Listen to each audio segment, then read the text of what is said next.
मैं इस वक्त अनिल मोरारका अपने दोस्त और विष्णु जी के साथ बैठा हूँ। अनिल मोरारका मेरे दोस्त हैं, करीब 25 साल पुराने हम लोग मित्र हैं। एक काम में मेरे प्रेरणा स्रोत हैं। ये जिस तरह से लोगों की मदद करते हैं, चाहे कोरोना काल की बात हो या गरीब बच्चों को पढ़ाने की बात हो या अनाथ बच्चों की मदद करने की बात हो, तो कहीं ना कहीं प्रेरणा मिलती है कि हम सबको थोड़ा थोड़ा सर्व करना चाहिए अपनी अपनी कैपेसिटी के हिसाब से। सो अनिल को मैं धन्यवाद दूंगा कि इन्होंने मुझे एक न्यूज़ दिखाई और उस न्यूज़ में विष्णु जी के बारे में मुझे पता चला कि इन्होंने 20 साल की सज़ा काटी एक जेल में बेकसूर होते हुए, और 20 साल बाद प्रशासन ने और जज ने इनसे सॉरी कहा और कहा कि आपके खिलाफ़ कोई सबूत नहीं है, आपको रिहा किया जाता है। तो ये जब न्यूज़ अनिल ने दिखाया तो मैं सोचने लगा कि ये यार हम में से किसी के साथ हो सकता है, अगर होता तो फिर क्या होता, तो आदमी तो पागल ही हो जाता है या ख़त्म ही हो जाता। भाई ये तो असली ज़िंदगी है, ये मूवी नहीं है। हमने एक मूवी देखी थी अंधा कानून, अमिताभ बच्चन वाली, कि 20 साल वो बेकसूर सज़ा काटते हैं मूवी में और बाद में वो एक थैला लेके और गाते हुए निकल जाते हैं, ये अंधा कानून है। तो ये तो रियल लाइफ है।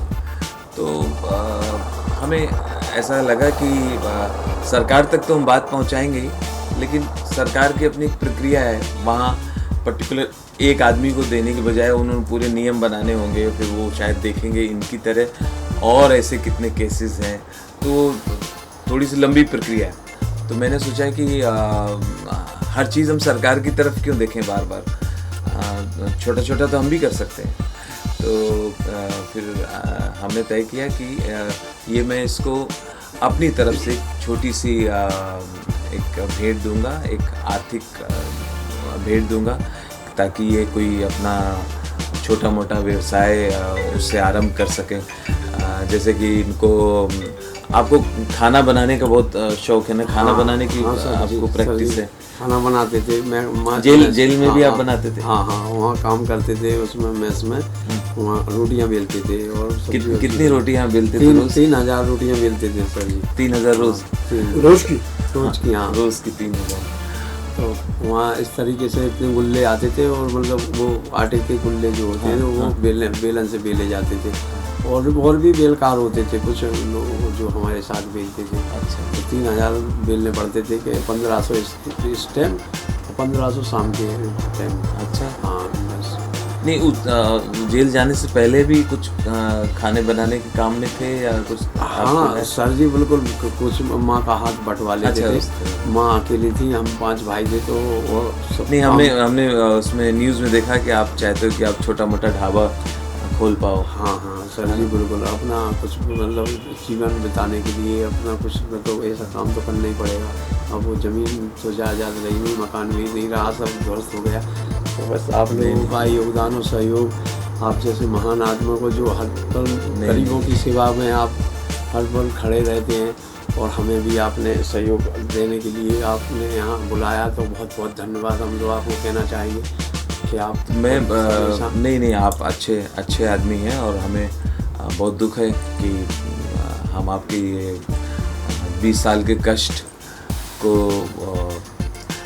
दोबारा तो नहीं चाहते कि वो तो कोई लौटा नहीं सकता जो आपने भुगता है 20 साल, लेकिन ऐसा कुछ हम लोग कर सकते हैं छोटा मोटा, कि हो सकता है आप ढाबा खोल पाएँ। ललितपुर में है ना? हाँ, उत्तर प्रदेश। तो अनिल, मैंने एक छोटा सा इनको एक आध बोला था। अच्छा। अनिल जी, अनिल का मैं, हाँ, thanks. It's a noble initiative indeed. See, it's not about Anil. I'm really grateful to Bhai कि वो has taken time out to take it forward. Arjun भैया ने कुछ बताया मेरे बारे में, मुझे पता नहीं मैं इस योग्य हूँ ना हूँ। कोशिश करते हैं हम कि हम कुछ ना कुछ समाज के लिए करते रहें। आइडिया विष्णु जी के साथ जो आज बीता है, भगवान नहीं करे वो किसी और के साथ ऐसा बीते। ये सिस्टम जो हमारा है, उसको कहीं ना कहीं कोई सुधारने की ज़रूरत है भाई। इसको तो आप एक्नॉलेज करोगे पक्का, बिल्कुल। क्योंकि ऐसे विष्णु जी हाँ, ये तो हमारी नज़र कितने में आ केस गए। ऐसे होंगे जो आज भी वहाँ दफन है और शायद वो कभी बाहर भी नहीं निकलेंगे। The system has to really gear up और इंश्योर कि भाई कोई हिसाब से भी ऐसा कोई वाकया आगे ना देखने को मिले। That is only appeal to the government of India कि भाई वो आगे बढ़ें, क्योंकि भाई हम और आप इसमें कुछ नहीं कर पाएंगे। आर्थिक मदद आप कर लोगे, लेकिन सिस्टम जब तक नहीं सुधारेगा कोई और विष्णु फंसेगा। तो वो सुधारना ज़रूरी है। इट्स अपील, एक गुजारिश सरकार को कि ऐसा इनको देखना ज़रूरी है कि दूसरे और कोई विष्णु खड़े नहीं हो। विष्णु जी, आपकी थोड़ी जो आपके साथ जो घटनाएं घटी है उस बारे में कुछ बताइए, ताकि वो सुनने के बाद कुछ और लोग जो आपकी मदद कर सके। आपका जीवन काफी कुछ नष्ट हुआ है, बर्बाद हुआ है, वो तो भरपाई अभी हो नहीं पाएगी, लेकिन ये वीडियो देखेंगे जिन तक जाएगा, शायद आपको सहयोग कुछ कर सके। कुछ उस बारे में बताइए जी। क्या हुआ था?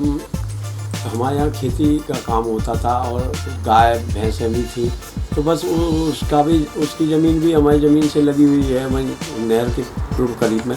तो गायों का झगड़ा था भाई साहब, और कुछ बड़ी बात नहीं थी।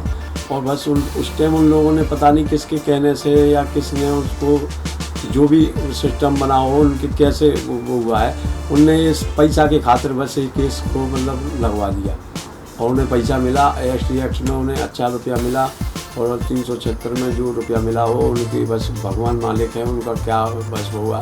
बस हम तो खैर बहुत बेगुनाह थे और तो भगवान ने ईश्वर ने हमारी सुनी और सब आप लोगों की दुआ और आशीर्वाद से हम आपके समक्ष बैठे हुए हैं। तो बस बेगुनाही का ये हुआ कि हम बेगुनाह थे और सो परमात्मा ने, ईश्वर ने, गणेश भगवान ने हमारी सुन ली और उस समाज को और आप दुनिया के आपके समक्ष हम बैठे हैं, साक्ष दिख रहा है। नहीं तो शायद है कि वहीं दफन हो जाता, वहीं ख़त्म हो जाता। जो हम झूठे थे शायद हिम्मत बांधे रहे।